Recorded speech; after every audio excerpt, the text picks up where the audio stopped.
Hello and welcome to Petrit Lush. Today we have the 7th generation of the BMW 3 Series. This one here is the G20, which replaces the 7-year-old F30 BMW. And it introduces a new design language. It has state-of-the-art technology and updated engines. So let's talk about the exterior, the interior, and of course the new infotainment system. Let's go.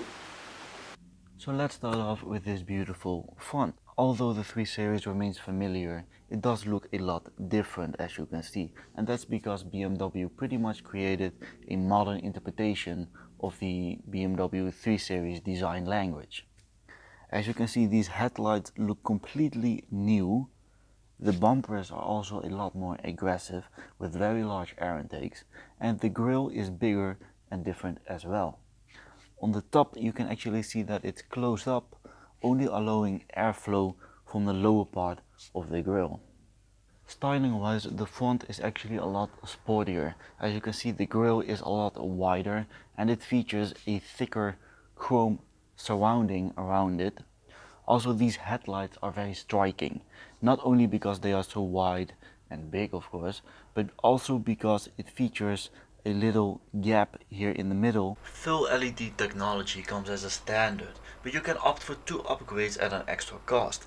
BMW offers LED headlamps with extended features and U-shaped DRLs, as well as adaptive LED lights with BMW laser light technology.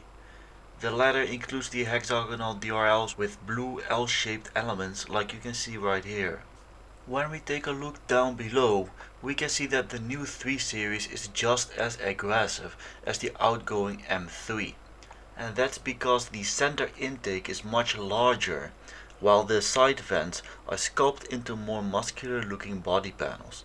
The black surrounds around the optional fog lamps, which look like they are made from carbon fiber, further add to the aggressive look. Much like any new generation vehicle, the 3 Series is a bit bigger than its predecessor. Specifically, it's 2.9 inches longer, 0.6 inches wider, and half an inch taller. From the side there are big changes as well, starting with a new belt line. The belt line still goes right above the door handles, rising towards the end, but it's complemented by a second character line down here, which actually makes the rear look a lot more muscular than before. BMW also reworked the traditional Hofmeister kink. It's now integrated into the C-pillars. It gives the rear doors a freestanding glass edge. The C-pillars themselves have a narrower angle compared to the cabin, so the 3 Series looks more like a 4-door coupe. The rear has a significant departure from the previous 6th generation 3 Series. Mostly because the tail lights have an all-new design. The 6th generation 3 Series had tail lights that were a lot taller towards the end, and the new generation has a lot more rectangle tail lights, which actually look a lot better in my opinion. So let's have a look at the trunk space. Simply open it by pressing the button, and it opens electronically. And as you can see, plenty of space. Because the dimensions are a little bit bigger than before, the trunk capacity increased a little bit as well. It has about 480 liters of trunk space. So enough cargo space for all your luggage for when you go on holidays. Now let's have a look at the interior. So let's close the trunk. Simply press this button to close it, and let's have a look inside. Let's go.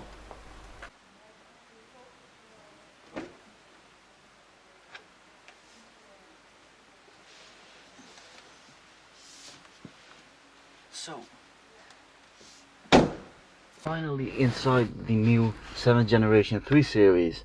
And first of all, what I noticed is that the center stack is a lot clearer. It feels a lot more spacious and it's more driver centered. The horizontal lines also add some width and elegance. The new center stack actually looks very familiar thanks to the trapezoidal design, but it looks a lot cleaner because a lot of the knobs and the buttons have actually been removed and they are now options in the new infotainment system. Another change that I really like is that the display no longer sits high upon the dashboard, but now it's integrated within the car, and I like that a lot better than, for example, Mercedes does by having these huge displays pop out. BMW also moved the AC vents lower and they are a lot slimmer now, and actually they look very sporty. Everything looks very neat inside this cabin. All the materials are high quality and the leather feels very nice. The seats are also very comfortable. The steering wheel is your average M Sport steering wheel with all the buttons you need for the lane keeping assist and stuff. On the left side of the steering wheel and on the right side you can control the infotainment system a bit more, such as the volume. You can have your phone settings to either decline a phone call or to pick up a phone call. Of course, your microphone button over here in case you want to give the car some commands, such as navigation commands, which can be very useful. It has a nice M badge here at the bottom, some nice looking flippers behind the steering wheel, a big display in the gauge where so the gauge is now completely digital. Of course, you still have a hardware controller over here to control the display in front of you, but of course you can also control it with touchscreen. Now over here we have some storage space, a USB slot, a phone charger, wireless, two nice cup holders. Over here some extra storage space, not that much actually, a fast charging port for your phone. Over here of course some extra storage space, and at the door a very nice cup holder with some extra space. So like I said before, the car has gotten a bit larger in almost every aspect because of course it's also a new generation.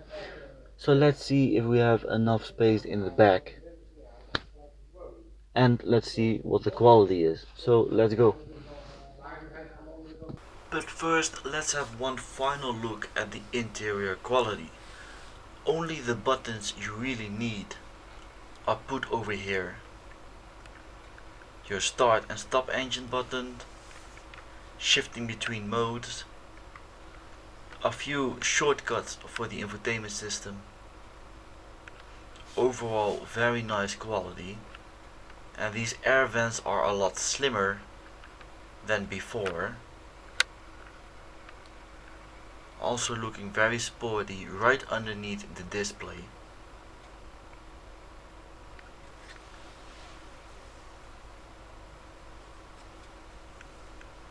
Quality materials are used in the entire cabin.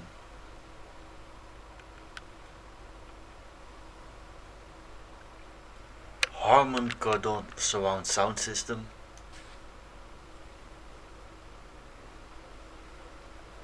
And of course it has a panoramic roof to allow some extra sunlight to enter the cabin.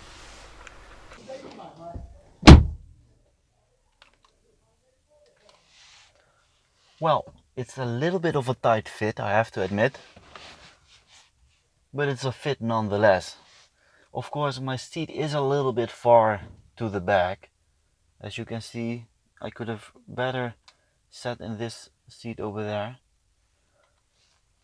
But it fits, and I personally really like the color of this interior, and it comes in a lot of colors of course.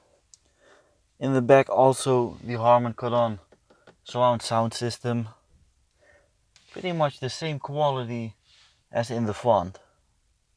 Ooh, over here I notice two fast charge ports for your phone, and of course, ooh, heated seats in the back, very nice. Your own air conditioning in the back. A nice contrast between the black and the leather. M Sport seat belts.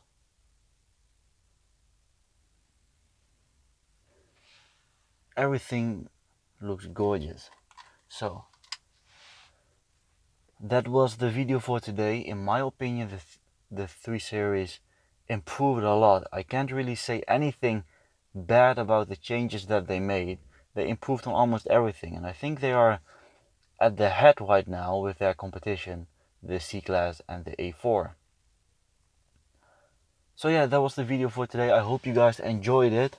A lot more videos to come in the near future, so make sure you like the video and subscribe to see the new videos coming. Also, of course, I have Instagram and all that stuff. You can hit the bell button if you want to be notified, but of course you don't have to. And I will see you guys next time. Bye bye.